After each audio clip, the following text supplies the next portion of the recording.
বিসমিল্লাহির রহমানির রহিম। সুপ্রিয় ছাত্রছাত্রীবৃন্দ, আসসালামু আলাইকুম। আজকের অনলাইন ক্লাসে স্বাগত জানাচ্ছি। আমি শিবলি আক্তার, প্রভাষক, ইসলাম শিক্ষা বিভাগ, নোয়াখালী সরকারি কলেজ।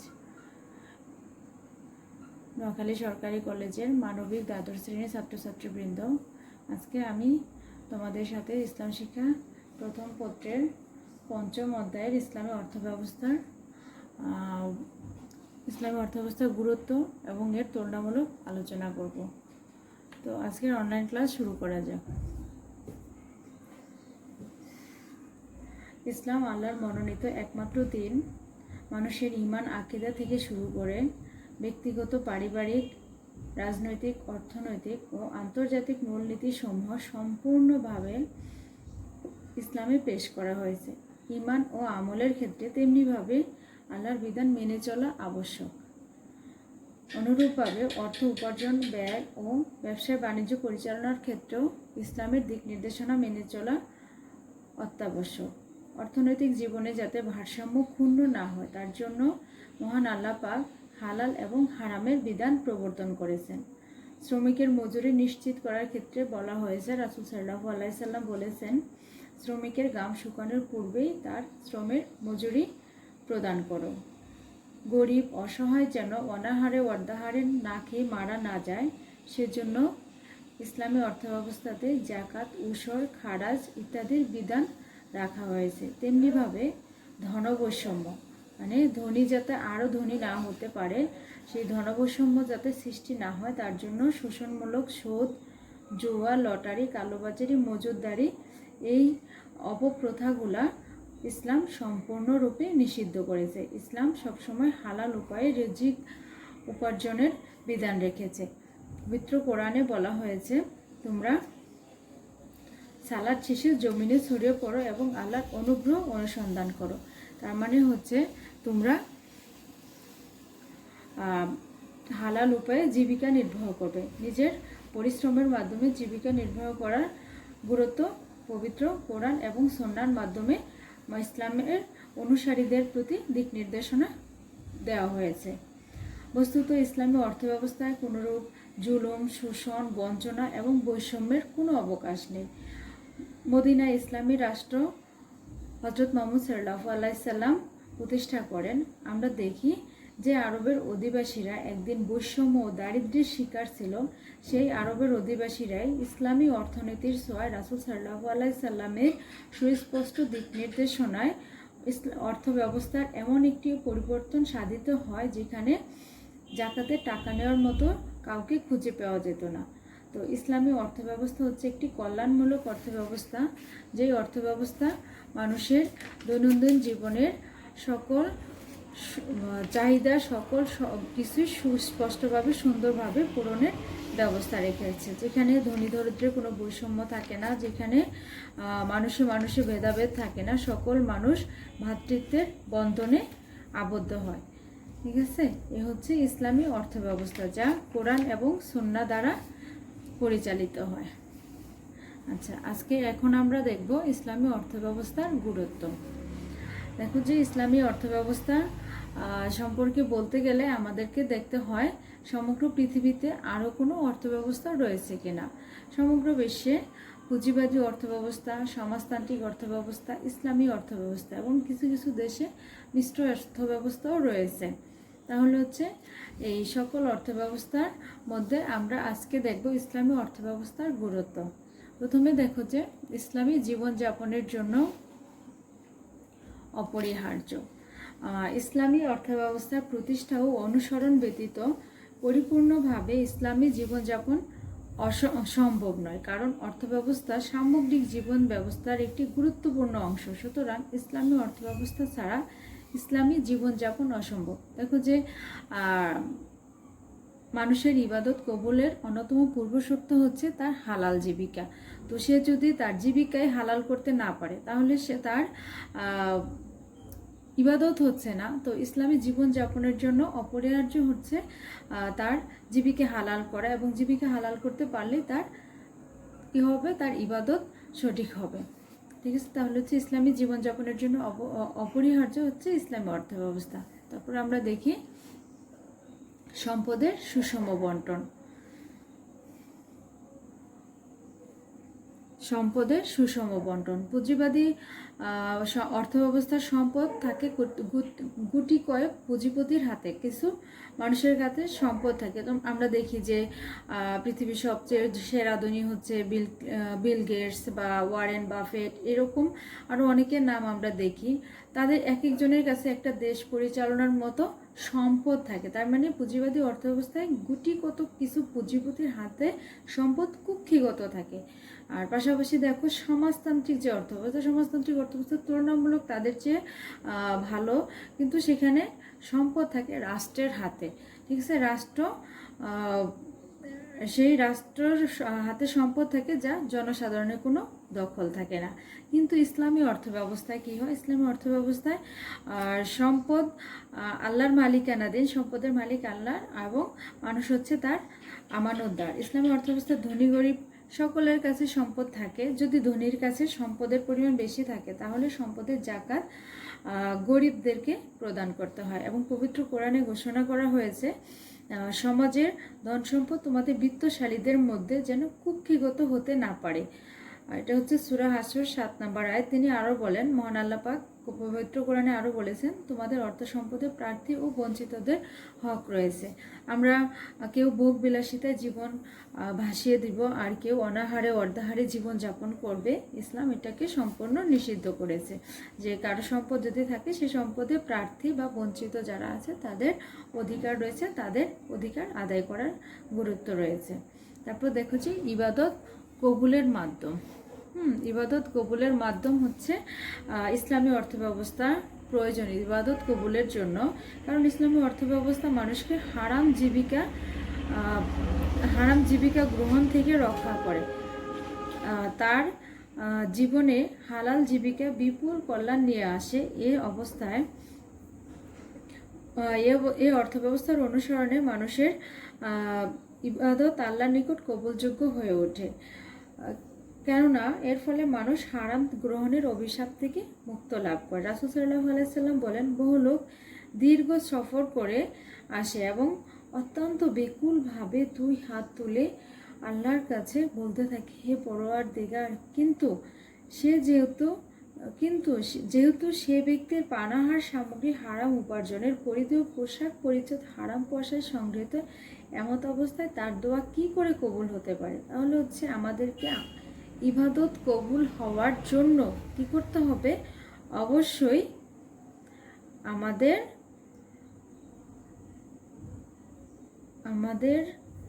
উপার্জন হালাল হতে হবে।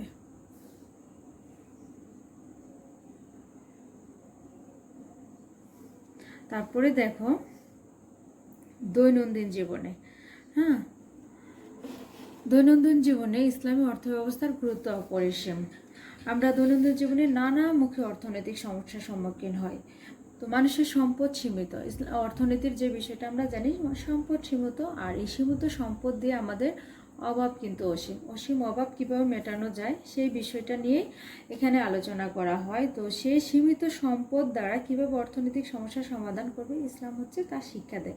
ইসলামী অর্থব্যবস্থায় বলা হয়েছে আয় বুঝে ব্যয় করবে, অপচয় কিংবা কৃপণতা কোনোটাই করা যাবে না। মহান আল্লাহ পাক বলেন, তারা মুমিন বান্দাগণ যখন দৈনন্দিন জীবনে অর্থ ব্যয় করে তখন তারা অপচয় করে না এবং কার্পণ্যও করে না, বরং তারা মধ্যম পন্থা অবলম্বন করে। তাহলে দৈনন্দিন জীবনেও ইসলামী অর্থব্যবস্থার গুরুত্ব এবং প্রয়োজনীয়তা অপরিসীম। তারপর দেখো অর্থনৈতিক সুবিচার প্রতিষ্ঠা। ইসলামী অর্থব্যবস্থার অর্থনৈতিক সুবিচার প্রতিষ্ঠিত হয় কিভাবে? দেখো, এ ব্যবস্থায় শোষণের কোনো সুযোগ নেই। ধনী দিন দিন আরও ধনী হবে এবং গরিব দিন দিন গরিব হবে, এটা কোনোভাবেই গ্রহণযোগ্য নয় ইসলামী অর্থব্যবস্থা। এখানে বৈষম্য নিরসনের জন্য জাকাত, ফিতরা বিভিন্নভাবে ধনী যেন অসহায় দরিদ্রের পাশে দাঁড়াতে পারে তার সুস্পষ্ট দিক নির্দেশনা রয়েছে। জাকাত কতটুকু দিতে হবে, কি করতে হবে, সেভাবে দিক নির্দেশনা রয়েছে। শুধু যেহেতু কোরআনে সুস্পষ্টভাবে জাকাতের কথা বলেছে এবং সঠিকভাবে যদি সে জাকাত প্রদান না করে তাহলে কি হবে?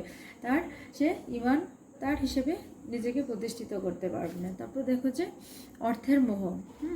মানুষ মাত্র কি সম্পদের প্রতি লোভী, তো সেই ইসলামী অর্থব্যবস্থা মানুষকে অর্থের মোহ থেকে দূরীভূত করে। কীভাবে? দেখো যে তার প্রতি জাকাত ফরজ করা হয়েছে। জাকাত প্রদানের ফলে তাৎক্ষণিকভাবে তার অর্থের প্রতি যে মোহ থাকে, সেই মোহ থেকে সে কিছুটা হলে দূরে থাকে। আর কথায় আছে যে অর্থই অনর্থের মূল, আর অর্থের মোহই মানুষকে ইতর থেকে শোষকের পর্যায়ে নামিয়ে দেয়। অর্থের মোহ মানুষকে অন্ধ করে তোলে। আর ইসলামী অর্থব্যবস্থা অর্থের প্রতি মানুষের উদ্গ্র মোহ ও লালসাকে দূরীভূত করে। অর্থাৎ অর্থকে মানুষের জীবনের মূল লক্ষ্য হিসেবে নয়, বরং জীবন ধারণের একটি উপায় হিসেবে নির্ধারণ করা হয়েছে। তাহলে হচ্ছে অর্থের মোহ দূর হয় ইসলামী অর্থব্যবস্থা বাস্তবায়নের মাধ্যমে। তারপর দেখো দারিদ্র্য বিমোচন। হ্যাঁ, দারিদ্র্য আমরা জানি, বাংলাদেশ উন্নয়নশীল একটি দেশ, কিন্তু এদেশে প্রায় 20 বা 21% মানুষ কিন্তু দারিদ্র্য সীমার নিচে বাস করে। সেই দারিদ্র্য সীমা নিচে বাস করা মানুষদের জীবনযাপন যে কতটা কষ্টে, সেটা আমরা যারা মধ্যবিত্ত বা আমরা যারা আছি তারা বুঝতে পারবো না। তো ইসলামী অর্থব্যবস্থা সঠিক বাস্তবায়নের মাধ্যমে এই দারিদ্র্য বিমোচন করা সম্ভব। দারিদ্র্য বিমোচনে ইসলামী অর্থব্যবস্থা অত্যন্ত কার্যকরী পদক্ষেপ গ্রহণ করে। এখানে জাকাত, সাদাকাত, ওসিয়ত ইত্যাদি থেকে প্রাপ্ত অর্থের যথাযথ ব্যবহারে দরিদ্র এবং অভাবীরা সরাসরি উপকৃত হয়। আমরা জাকাত অধ্যায় দেখেছিলাম, জাকাত 8 শ্রেণীর মধ্যে দেওয়া হয়। সেই 8 শ্রেণীকে যদি যথাযথভাবে জাকাত প্রদান করা যায়, তাহলে সমাজে কোনো দারিদ্র্য থাকবে না। এছাড়া আছে হচ্ছে অবৈধ ব্যবসায় বন্ধ। দেখো যে সুদি কারবার, মজুদদারি, কালোবাজারি, চোরাচালান ইত্যাদি নৈতিকতা বিবর্জিত যে ব্যবসা বাণিজ্য রয়েছে, সমাজে চালু রয়েছে, আমরা সবাই জানি, কিন্তু এই জিনিসগুলো আসলে ইসলাম নিষিদ্ধ করেছে। মহান আল্লাহ পাক বলেন, আল্লাহ ব্যবসা বাণিজ্যকে হালাল করেছেন আর সুদকে হারাম করেছেন। আমরা জানি সুদ হচ্ছে শোষণের একটা হাতিয়ার। তারপর যে পারিবারিক এবং সমাজ জীবনেও হচ্ছে ইসলামী অর্থব্যবস্থার গুরুত্ব অপরিসীম। মানুষ মাতা পিতা, ভাই বোন, স্বামী স্ত্রী, পুত্র কন্যা, আত্মীয় স্বজন, পাড়া প্রতিবেশী, বন্ধু বান্ধবী সকলকে নিয়ে সমাজে সে বসবাস করে। তো একে অপরের সাথে অর্থনৈতিক লেনদেন করতে থাকে, খরচাদি করতে থাকে। তো মানুষ পরস্পরের সাথে কিভাবে লেনদেন করবে, সেটা কিন্তু ইসলামী অর্থব্যবস্থা নির্ধারণ করে দেয়। যেমন মানুষ কাউকে কিছু কর্জ দিলে তার পরিবর্তে সুদ ঘুষ নিবে না। কেউ ঋণগ্রস্ত হলে তাকে তার দেওয়াই যায়, কিন্তু তার জন্য তার কাছ থেকে কিছু অতিরিক্ত গ্রহণ করা যাবে না। সেটা কিন্তু ইসলামী নীতিবিরুদ্ধ। রাসূল সাল্লাল্লাহু আলাইহি এখানে মহান আল্লাহ পাক বলেন, হে মুমিনগণ, তোমরা চক্রবৃদ্ধি হারে সুদ খেও না। রাসূল সাল্লাল্লাহু আলাইহি সাল্লাম বলেছেন, ঘুষ দাতা ও ঘুষখোর উভয়ে জাহান্নামে অবস্থান করবে। তাহলে হচ্ছে আমরা দেখলাম যত ধরনের অন্যায়, অর্থনৈতিকভাবে অন্যায় আছে, সবকিছু ইসলাম নিষিদ্ধ করেছে। তারপর দেখো যে পরিবারের সদস্যদের প্রতি আমাদের যে ব্যয় করার নির্দেশনা, সে সম্পর্কে আল্লাহ বলেন, হে মুহাম্মদ, তুমি বলো, তোমরা উত্তম যা কিছু ব্যয় করে থাকো তা তোমরা পিতামাতা, নিকট আত্মীয় স্বজন, ইয়াতিম, মিসকিন এবং অনাথ নিঃস্ব পথিকের জন্য ব্যয় করো। আর তোমরা যে ভালো কাজ করো সে সম্পর্কে আল্লাহ অভিহিত আছেন।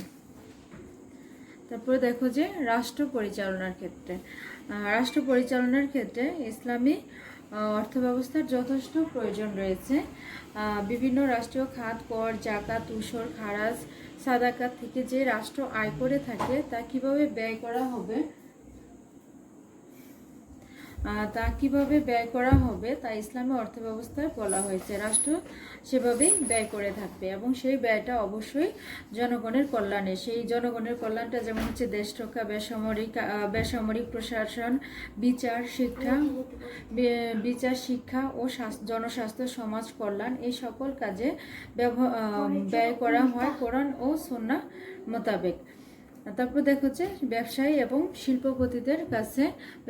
শিল্পপতিরা অর্থ বিনিয়োগ করে থাকেন, সেই বিনিয়োগটাও ইসলাম এবং সুন্নাহর মাধ্যমেই তারা ব্যয় করে থাকবেন। তারপর দেখছো পরিবার পরিকল্পনা প্রণয়ন ও বাস্তবায়ন। দেশের সীমিত সম্পদের সুষ্ঠুতম ব্যবহারের জন্য অর্থনৈতিক পরিকল্পনা প্রয়োজন। সঠিক পরিকল্পনা প্রণয়ন করে সম্পদ বন্টন ও বিনিয়োগ করলে অর্থনৈতিক প্রগতি মজবুত হয়। তো উপরের আলোচনার মাধ্যমে আমরা আসলে ইসলামী অর্থব্যবস্থার গুরুত্ব সম্পর্কে বোঝানোর চেষ্টা করেছি। তো ব্যক্তিগত, পারিবারিক, সামাজিক, রাষ্ট্রীয় ও আন্তর্জাতিক ইত্যাদি প্রতিটি ক্ষেত্রে ইসলামী অর্থনীতির আসলে গুরুত্ব অপরিসীম। সমাজের সুষম বন্টনের মাধ্যমে সর্বত্র অর্থনৈতিক উন্নতি এবং সচ্ছলতা আনয়ন করা সম্ভব। দেখো যে এখন সমাজে কেউ সম্পদের পাহাড় গড়ে বুক বিলাসিতা গা ভাসিয়ে দিচ্ছে, আবার একটা শ্রেণীর রাস্তায় অসহায়ভাবে জীবনযাপন করছে। তো এইখান থেকে মুক্ত পাওয়ার জন্য আসলে ইসলামী অর্থব্যবস্থা বা একটি কল্যাণমূলক অর্থব্যবস্থার কোনো বিকল্প নেই। তো আমরা ইসলামী অর্থব্যবস্থার গুরুত্ব আলোচনা করলাম। এখন আমরা দেখব ইসলামী অর্থব্যবস্থার সাথে অন্যান্য অর্থব্যবস্থার তুলনামূলক পর্যালোচনা। তো আমি প্রথমে বলেছি যে বর্তমান বিশ্বে কয়েকটা অর্থনৈতিক ব্যবস্থা রয়েছে। প্রথমত হচ্ছে গণতান্ত্রিক বা পুঁজিবাদী সমাজ ব্যবস্থা, অর্থনৈতিক ব্যবস্থা, সমাজতান্ত্রিক ব্যবস্থা, তারপর হচ্ছে ইসলামী অর্থব্যবস্থা। আরেকটা ব্যবস্থা প্রচলিত সেটা হচ্ছে মিশ্র অর্থব্যবস্থা। তো আমরা এই তিনটি অর্থব্যবস্থার সাথে তুলনামূলক আলোচনা করার চেষ্টা করব সংক্ষেপে। তো প্রথমে দেখো উৎস, তুলনার ক্ষেত্রে হিসেবে প্রথমে দেখো উৎসের ক্ষেত্রে ধনতান্ত্রিক অর্থব্যবস্থার উৎস হচ্ছে এর নীতিমালা, তত্ত্ব ও সূত্র কি মানবরচিত। মানুষের মস্তিষ্ক প্রসূত হচ্ছে ধনতান্ত্রিক অর্থব্যবস্থা। এখানে হচ্ছে যে ব্যক্তিকেন্দ্রিক স্বার্থ, ব্যক্তি কিভাবে আরও বেশি সম্পদের মালিক হবে সেখানে কোনো নীতি নৈতিকতার ধার ধারে না, সেখানে সে যে কোনো উপায়ে অনেক সম্পদের মালিক হবে, এটা পুঁজিবাদী অর্থব্যবস্থা। এখানে দেখো সমাজতান্ত্রিক অর্থব্যবস্থা, এটিও মানব রচিত। আমরা জানি সমাজতন্ত্রের প্রবক্তা হচ্ছেন কার্ল মার্কস। তোমাদের যাদের সমাজ বিজ্ঞান আছে তোমরা জানবা কার্ল মার্কস। আর এটা বাস্তবায়ন করেছেন হচ্ছে জে লেনিন, সেটা আমরা জানি সোভিয়েত ইউনিয়ন, সেটা বর্তমান রাশিয়া। তো এই সমাজতান্ত্রিক অর্থব্যবস্থা যেখানে কিছুটা কল্যাণ নিয়ে চিন্তা করা হলো, যেহেতু সম্পদ রাষ্ট্রীয় মালিকানায় থাকে এবং রাষ্ট্র কি করে সকলকে সমান সুযোগ দিতে যায়, কিন্তু এক পক্ষ পরিশ্রম করে অনেক বেশি, আরেক পক্ষ হয়তো বা পরিশ্রম কম করলেও সে রাষ্ট্রের কাছ থেকে সমান সুযোগ সুবিধা পায়। এর ফলে হচ্ছে যারা পরিশ্রম করে তারা আসলে পরিশ্রম করার মন মানসিকতা হারিয়ে ফেলে। যাই হোক, এই হচ্ছে সমাজতান্ত্রিক ব্যবস্থা। আর ইসলামী অর্থব্যবস্থার উৎস হিসেবে দেখি, এই ইসলামী অর্থব্যবস্থা আসলে এর সব নিয়ম, নীতি, সূত্র কোরআন এবং সুন্নাহর ভিত্তিতে রচিত। এটি কোনো মানব রচিত অর্থব্যবস্থা নয়। তারপর 2 নম্বর দেখো ব্যক্তি মালিকানা। ঠিক আছে,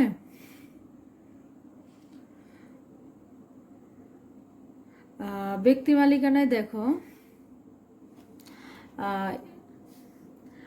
পুঁজিবাদী অর্থব্যবস্থা হচ্ছে অবাধ ব্যক্তি মালিকানা, ব্যক্তি স্বাধীনতা ও ব্যক্তি স্বার্থ স্বীকৃত ব্যবস্থা। আর হচ্ছে সমাজতান্ত্রিক অর্থব্যবস্থা হচ্ছে এতে ব্যক্তি মালিকানা স্বীকৃত নয়, রাষ্ট্রীয় মালিকানা, সম্পদের সম্পূর্ণ মালিকানা হচ্ছে রাষ্ট্রের হাতে ন্যস্ত থাকে। আর ইসলামী অর্থব্যবস্থা হচ্ছে সুবিচারপূর্ণ ব্যবস্থা যা উভয়ের মধ্যে ভারসাম্যপূর্ণ এবং নিয়ন্ত্রিত, ব্যক্তি মালিকানা স্বীকৃত এবং ব্যক্তি সম্পদের সমাজ ও রাষ্ট্রের অধিকার স্বীকৃত। তারপর দেখো যে সম্পদের মালিকানা, এতে সম্পদের মালিকানা কেবলমাত্র ব্যক্তি নিজেই।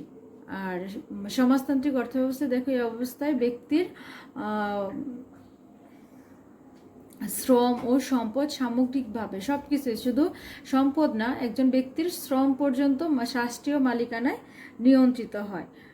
একজন ব্যক্তি রাষ্ট্রের দাসে পরিণত হয়। আর এখানে দেখো ইসলামী অর্থব্যবস্থার সম্পদের আসল মালিক হলেন আল্লাহ, আর মানুষ হলেন তার রক্ষণাকারী মাত্র। মানে মানুষ হচ্ছে সম্পদের আমানতদার মাত্র। সে চাইলেই যা খুশিভাবে সে সম্পদ কি করতে পারবে না, ভোগ করতে পারবে না, ব্যয় করতে পারবে না। এখানে ইসলামী নিয়ম নীতি মোতাবেক তাকে ব্যয় করতে হবে। তারপরে দেখো যে ভোগ ব্যবহার, পুঁজিবাদী নীতিতে নিজের সম্পর্কে যেভাবে ইচ্ছা ভোগ ব্যবহার করতে পারে, নিজের যা খুশি সেভাবেই সে ভোগ করতে পারতেছে। এখানে কোনো নিয়ম নীতি নেই, কোনো নীতি নৈতিকতার বালাই নাই। তেমনি দেখো যে সমাজতান্ত্রিক অর্থব্যবস্থায় সমাজতন্ত্রের যা প্রয়োজন বা রাষ্ট্র যতটুকু দেয় শুধু ততটুকু ভোগ করতে পারে। রাষ্ট্র হচ্ছে নাগরিকদের ভোগ নিয়ন্ত্রণ করে, বা সে যতটুকু রাষ্ট্র যতটুকু চায় একজন রাষ্ট্রের নাগরিক ঠিক ততটুকুই ভোগ করতে পারবে, এর বেশি না। আর ইসলামী অর্থব্যবস্থায় দেখো, ইসলাম মানুষকে নিজের ভোগের চেয়ে ত্যাগের প্রতি উৎসাহিত করেছে বেশি। তারপর দেখো যে উৎপাদন ও ব্যয়, এতে আয় ও ব্যয়ের কোনো নৈতিক নিয়ন্ত্রণ বা নীতি নেই। ব্যক্তি নিজের ইচ্ছা মতো উপার্জন ও ব্যয় করতে পারে। বৈধতা, অবৈধতা বা জবাবদিহিতার কোনো বালাই নেই। এখানে আমি এটা লিখিনি, কিন্তু তোমরা বই দেখে একটু পড়ে নিও। এখন শোনো, দেখো যে এতে উৎপাদন, উপার্জন ও ব্যয়ের চাবিকাঠি হচ্ছে রাষ্ট্রের হাতে। এটা হচ্ছে সমাজতান্ত্রিক ব্যবস্থা। আমি আগেই বলেছি, সমাজতান্ত্রিক অর্থ ব্যবস্থায় সব কিছুই রাষ্ট্রের হাতে নিয়ন্ত্রণ। এখানে ব্যক্তির কোনো ইচ্ছা নেই, ব্যক্তি রাষ্ট্রের ইচ্ছা অনুযায়ী নিয়োজিত, রাষ্ট্রের ইচ্ছা অনুযায়ী ব্যক্তি নিয়ন্ত্রিত হয়। তারপর দেখো ইসলামে কিন্তু ইসলামে উৎপাদন, উপার্জন ও ব্যয় সব কিছুর নির্দিষ্ট বিধান আছে। আয় ব্যয়ের ব্যাপারে সে বিধিনিষেধ মেনে চলতে বাধ্য। তারপর দেখো অন্যতম একটি বিষয়, যেটা হচ্ছে সুদ প্রথা। আমরা জানি বর্তমান সমাজের অর্থনৈতিক অর্থব্যবস্থার আসলে মূল ভিত্তি হচ্ছে সুদ। তো গণতান্ত্রিক অর্থব্যবস্থা বা পুঁজিবাদী অর্থব্যবস্থার মূল ভিত্তি হচ্ছে সুদ। আর সুদের মাধ্যমে সকল কারবার পরিচালিত হয় এবং পুঁজিহীনদেরকে শোষণ করা হয়। শোষণের অন্যতম হাতিয়ার, বর্তমান অর্থব্যবস্থা শোষণের অন্যতম হাতিয়ার হচ্ছে সুদ। তারপর হচ্ছে সমাজতান্ত্রিক অর্থব্যবস্থায় সমাজবাদে ব্যক্তি সুদে পুঁজি খাটাতে পারে না, তো পরোক্ষভাবে ব্যাংক, বিমা রাষ্ট্রীয়ভাবে সুদকে চালু রেখেছে। আর ইসলামী অর্থব্যবস্থায় দেখো, ইসলাম সুদকে চিরতরে হারাম ঘোষণা করেছে এবং ব্যবসায়ীকে বৈধতা প্রদান করা হয়েছে। সাদাকা, দান ও বৈধ ব্যবসায়িক নিয়মের মাধ্যমে বিনা সুদে অর্থহীনদেরকে সাহায্যের কথা বলা হয়েছে। ইসলাম সুদকে নিষেধ করেছে আর ব্যবসায়কে হালাল করেছে। এছাড়া আরও আছে আদর্শ, তোমরা বই থেকে দেখে নিও। আরও দুইটা পয়েন্ট আছে। আদর্শ, পুঁজিবাদী অর্থব্যবস্থার ক্ষেত্রে পুঁজিবাদে রাজনৈতিক স্বাধীনতার উপর জোর দেওয়া হয়েছে, অর্থনৈতিক মুক্তি চিন্তা করে না। আর সমাজতান্ত্রিক অর্থব্যবস্থায় সমাজতন্ত্রে অর্থনৈতিক মুক্তির উপর জোর দেওয়া হয়েছে, কিন্তু রাজনৈতিক ও অর্থনৈতিক স্বাধীনতা ও মুক্তি নেই। আর ইসলামী অর্থব্যবস্থায় মানুষের আর্থসামাজিক, রাজনৈতিক, আত্মিক স্বাধীনতা এবং মুক্তির সমান সুযোগ রয়েছে। আর মঙ্গল চিন্তার ক্ষেত্রে যদি আমরা দেখি, পুঁজিবাদী অর্থব্যবস্থায় মানুষের কল্যাণ চিন্তার এখানে কোনো সুযোগ নেই। দয়া, মায়া, সহানুভূতি, সহমর্মিতা, সহযোগিতার কোনো স্থান পুঁজিবাদী অর্থব্যবস্থায় নেই। অভাবীদের কোনো চিন্তা নেই এই অর্থব্যবস্থায়। যার হাতে সম্পদ সে নিয়ে চিন্তা করে, অন্যকে নিয়ে চিন্তা করার এখানে সময় নেই। সমাজতান্ত্রিক অর্থব্যবস্থা হচ্ছে ব্যক্তির কল্যাণ চিন্তার সুযোগ নেই। সে যন্ত্রের মতো শ্রম দেবে, বিনিময়ে খাদ্য বস্ত্র পাবে। অপরের কল্যাণ চিন্তা করার চিন্তা ও ব্যবস্থার কল্পনা এই সমাজতান্ত্রিক অর্থব্যবস্থায় করা হয় না। আর ইসলামী অর্থব্যবস্থা, ইসলাম নিজের প্রয়োজন মেটানোর সাথে সাথে এমন কতগুলো দিক আইনের অধীন করে দেওয়া হয়েছে, যার ফলে ব্যক্তি অপর মানুষের প্রতি সহানুভূতি ও আর্থিক সহযোগিতা করতে বাধ্য। তাহলে দেখো, তুলনামূলকভাবে আমরা পুঁজিবাদী বা ধনতান্ত্রিক অর্থব্যবস্থা, সমাজতান্ত্রিক অর্থব্যবস্থা এবং ইসলামী অর্থব্যবস্থার আলোচনা করলাম। তো তোমরা একটু পড়ে নিও, তাহলে তোমাদের কাছে আরেকটু সহজ হয়ে যাবে। তো আর তোমরা যদি পুঁজিবাদী অর্থব্যবস্থা এবং সমাজতান্ত্রিক অর্থব্যবস্থা বলতে কী বুঝো এবং তাদের মূলনীতিগুলো সম্পর্কে জানো, তাহলে তুমি ইসলামী অর্থব্যবস্থার সাথে তাদের কম্পেয়ার করতে পারবে আরও সহজভাবে। তো আজকে আমি এখানেই শেষ করছি। তো আগামী ক্লাসে ইসলামী ব্যাংকিং সম্পর্কে আলোচনা করার প্রয়াস রেখে আজকে তোমাদের সাথে শেষ করছি। সবাই ভালো থাকবে। আজকে এখানেই সমাপ্ত। আসসালামু আলাইকুম।